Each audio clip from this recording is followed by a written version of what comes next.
In mathematics, an algebraic curve or plane algebraic curve is the set of points on the Euclidean plane whose coordinates are zeros of some polynomial in two variables. For example, the unit circle is an algebraic curve being the set of zeros of the polynomial x2 plus y2 minus 1. Various technical considerations result in the complex zeros of a polynomial being considered as belonging to the curve. Also, the notion of algebraic curve has been generalized to allow the coefficients of the defining polynomial and the coordinates of the points of the curve to belong to any field, leading to the following definition. In algebraic geometry, a plane affine algebraic curve defined over a field K is the set of points of K2 whose coordinates are zeros of some bivariate polynomial with coefficients in K, where K is some algebraically closed extension of K. The points of the curve with coordinates in K are the K points of the curve and, altogether, are the K part of the curve. For example, is a point of the curve defined by x2 plus y2 minus 1 equals 0 and the usual unit circle is the real part of this curve. The term unit circle may refer to all the complex points as well as to only the real points, the exact meaning usually clear from the context.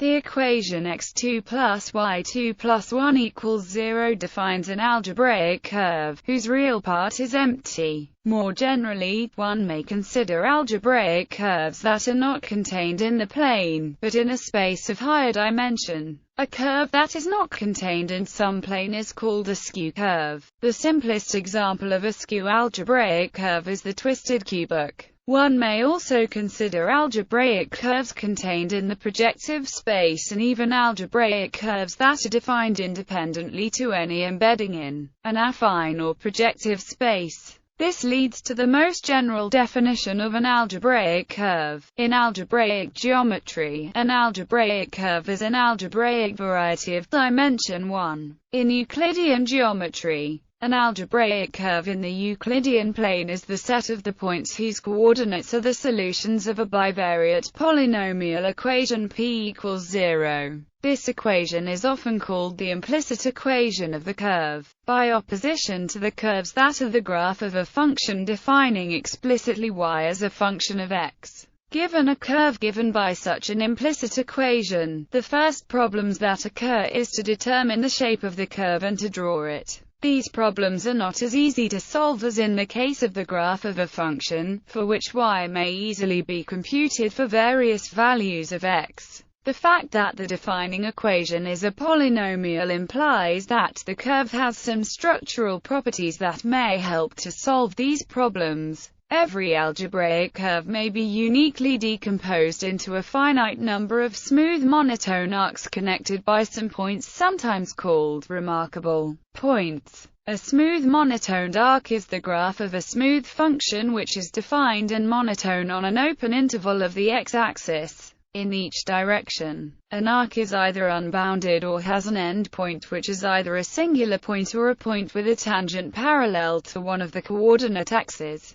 For example, for the Chernhausen cubic of the figure, there are two infinite arcs having the origin as endpoint. This point is the only singular point of the curve. There are two arcs having this singular point as one endpoint and having a second endpoint with a horizontal tangent. Finally, there are two other arcs having these points with horizontal tangent as first endpoint and sharing the unique point with vertical tangent as second endpoint. On the other hand, the sinusoid is certainly not an algebraic curve, having an infinite number of monotone arcs. To draw an algebraic curve, it is important to know the remarkable points and their tangents, the infinite branches and their asymptote and the way in which the arcs connect them. It is also useful to consider also the inflection points as remarkable points. When all this information is drawn on a paper sheet, the shape of the curve appears usually rather clearly. If not, it suffices to add a few other points and their tangents to get a good description of the curve. The methods for computing the remarkable points and their tangents are described below. After section projective curves. Plane projective curves. It is often desirable to consider curves in the projective space. An algebraic curve in the projective plane or plane projective curve is the set of the points in a projective plane whose projective coordinates are zeros of a homogeneous polynomial in three variables p. Conversely, if p equals 0 is the homogeneous equation of a projective curve, then p equals 0 is the equation of an affine curve, which consists of the points of the projective curve whose third projective coordinate is not 0. These two operations are reciprocal unto the other, as if p is defined by then, as soon as the homogeneous polynomial p is not divisible by z. For example, the projective curve of equation x2 plus y2 minus z2 is the projective completion of the unit circle of equation x2 plus y2 minus 1 equals 0. This allows to consider that an affine curve and its projective completion are the same curve, or, more precisely, that the affine curve is a part of the projective curve that is large enough to well define the complete curve. This point of view is commonly expressed by calling points at infinity of the affine curve the points of the projective completion that do not belong to the affine part. Projective curves are frequently studied for themselves. They are also useful for the study of affine curves. For example, if p is the polynomial defining an affine curve beside the partial derivatives, it is useful to consider the derivative at infinity. For example, the equation of the tangent of the affine curve of equation p equals 0 at her point is remarkable point of a plane curve. In this section, we consider a plane algebraic curve defined by a bivariate polynomial p and its projective completion, defined by the homogenization of p intersection with a line. Knowing the points of intersection of a curve with a given line is frequently useful. The intersection with the axes of coordinates and the asymptotes are useful to draw the curve. Intersecting with a line parallel to the axis allows one to find at least a point in each branch of the curve, if an efficient route-finding algorithm is available. This allows to draw the curve by plotting the intersection point with all the lines parallel to the y-axis and passing through each pixel on the x-axis. If the polynomial defining the curve has degree d, any line cuts the curve in at most d points. Bezout's theorem asserts that this number is exactly d, if the points are searched in the projective plane over an algebraically closed field, uncounted with their multiplicity. The method of computation that follows proves again this theorem. In this simple case, to compute the intersection of the curve defined by the polynomial p with the line of equation x plus by plus c equals 0, one solves in x the equation of the line. Substituting the result in p, one gets a univariate equation q equals 0 equals 0. If the equation of the line has been solved in y, whose roots are one coordinate of the intersection points, the other coordinate is deduced from the equation of the line. The multiplicity of an intersection point is the multiplicity of the corresponding root. There is an intersection point at infinity. If the degree of q is lower than the degree of p, the multiplicity of such an intersection point at infinity is the difference of the degrees of p and q. Tangent at a point. The tangent at a point of the curve is the line of equation, like for every differentiable curve defined by an implicit equation. In the case of polynomials, another formula for the tangent has a simpler constant term and is more symmetric, whereas the derivative at infinity, the equivalence of the two equations, results from Euler's homogeneous function theorem applied to p. If the tangent is not defined and the point is a singular point, this extends immediately to the projective case. The equation of the tangent of at the point of projective coordinates of the projective curve of equation p equals 0 is and the points of the curves that are singular are the points such that equals 0 is implied by these conditions. By Euler's homogeneous function theorem, asymptotes, every infinite branch of an algebraic curve corresponds to a point at infinity on the curve. That is a point of the projective completion of the curve that does not belong to its affine part. The corresponding asymptote is the tangent of the curve at that point. The general formula for a tangent to a projective curve may apply, but it is worth to make it explicit in this case. Let be the decomposition of the polynomial defining the curve into its homogeneous parts, where π is the sum of the monomials of p of degree I. It follows that an a-point at infinity of the curve is a zero of p of the form. Equivalently, is a zero of pd. The fundamental theorem of algebra implies that, over an algebraically closed field, PD factors into a product of linear factors. Each factor defines a point at infinity on the curve. If bx minus I is such a factor, then it defines the point at infinity. Over the rails, PD factors into linear and quadratic factors. The irreducible quadratic factors define non-real points at infinity, and the real points are given by the linear factors. If is a point at infinity of the curve, one says that is an asymptotic direction. Setting q equals pd, the equation of the corresponding asymptote is if and the asymptote is the line at infinity, and, in the real case, the curve has a branch that looks like a parabola. In this case one says that the curve has a parabolic branch. If the curve has a singular point at infinity and may have several asymptotes, they may be computed by the method of computing the tangent cone of a singular point. Singular points. The singular points of a curve of degree d defined by a polynomial p of degree d are the solutions of the system of equations. In characteristic 0, this system is equivalent with where, with the notation of the preceding section. The systems are equivalent because of Euler's homogeneous function theorem. The latter system has the advantage of having its third polynomial of degree d1 instead of d. Similarly, for a projective curve defined by a homogeneous polynomial p of degree d, the singular points have the solutions of the system as homogeneous coordinates. This implies that the number of singular points is finite as long as p or p is square-free. Bezout's theorem implies thus that the number of singular points is at most 2. But this bound is not sharp because the system of equations is overdetermined. If reducible polynomials are allowed, the sharp bound is d2, this value being reached when the polynomial factors in linear factors.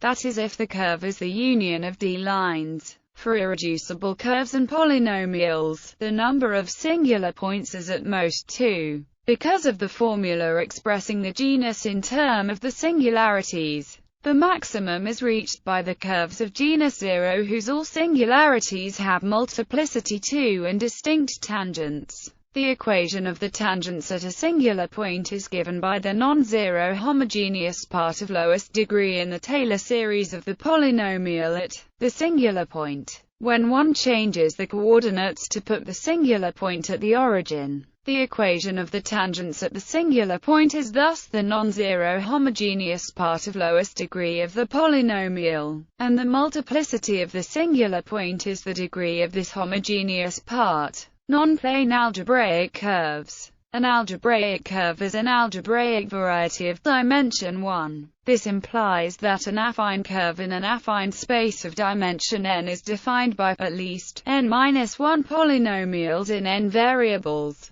To define a curve, these polynomials must generate a prime ideal of Krull dimension 1. This condition is not easy to test in practice. Therefore the following way to represent non-plane curves may be preferred. Let be n-1 polynomials in two variables x1 and x2 such that f is irreducible. The points in the affine space of dimension n such whose coordinates satisfy the equations and inequations are all the points of an algebraic curve, in which a finite number of points have been removed. This curve is defined by a system of generators of the ideal of the polynomials h such that it exists an integer k such belongs to the ideal, generated by. This representation is a rational equivalence between the curve and the plane curve defined by f. Every algebraic curve may be represented in this way. However, a linear change of variables may be needed in order to make almost always injective the projection on the two first variables.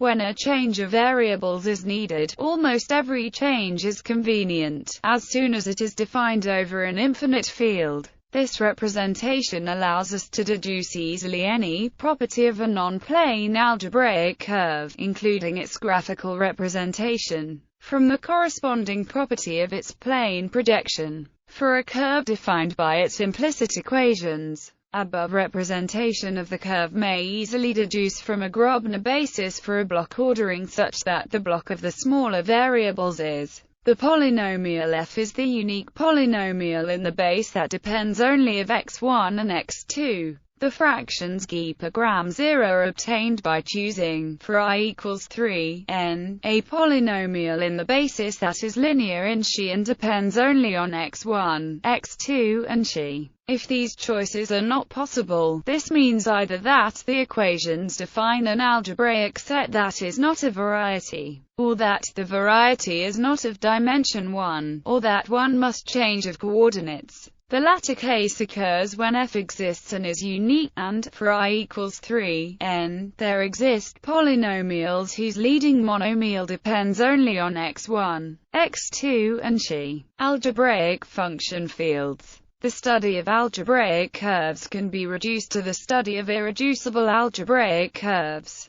those curves that cannot be written as the union of two smaller curves. Such an algebraic function field is a field extension K of f that contains an element x which is transcendental over f, and such that K is a finite algebraic extension of f, which is the field of rational functions in the indeterminate x over f. For example, consider the field C of complex numbers, over which we may define the field C of rational functions in C. If y2 equals x3 minus x minus 1, then the field C is an elliptic function field. The element x is not uniquely determined. The field can also be regarded, for instance, as an extension of C. The algebraic curve corresponding to the function field is simply the set of points in C2 satisfying y2 equals x3 minus x minus 1. If the field f is not algebraically closed, the point of view of function fields is a little more general than that of considering the locus of points, since we include, for instance,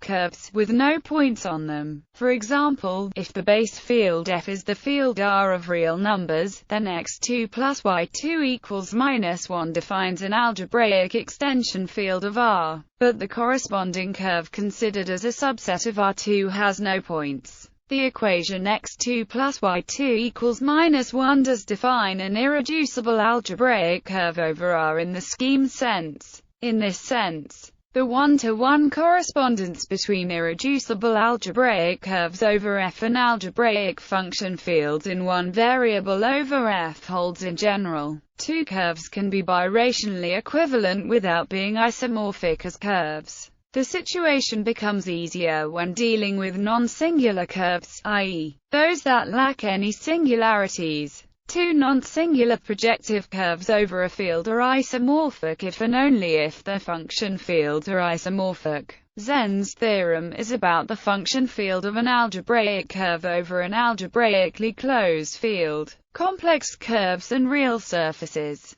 A complex projective algebraic curve resides in n-dimensional complex projective space CPN. This has complex dimension n, but topological dimension, as a real manifold, 2n, and is compact, connected, and orientable. An algebraic curve over C likewise has topological dimension 2, in other words, it is a surface. The topological genus of this surface, that is the number of handles or donut holes, is equal to the geometric genus of the algebraic curve that may be computed by algebraic means. In short, if one consider a plane projection of a non-singular curve that has degree d and only ordinary singularities, then the genus is 2 minus k, where k is the number of these singularities. Compact Riemann surfaces. A Riemann surface is a connected complex analytic manifold of one complex dimension, which makes it a connected real manifold of two dimensions. It is compact if it is compact as a topological space. There is a triple equivalence of categories between the category of smooth irreducible projective algebraic curves over C, the category of compact Riemann surfaces, and the opposite of the category of algebraic function fields in one variable over C. This means that in studying these three subjects we are, in a sense, studying one and the same thing. It allows complex analytic methods to be used in algebraic geometry, and algebraic geometric methods in complex analysis, and field-theoretic methods to be used in both. This is characteristic of a much wider class of problems in algebraic geometry. See also algebraic geometry and analytic geometry for more general theory.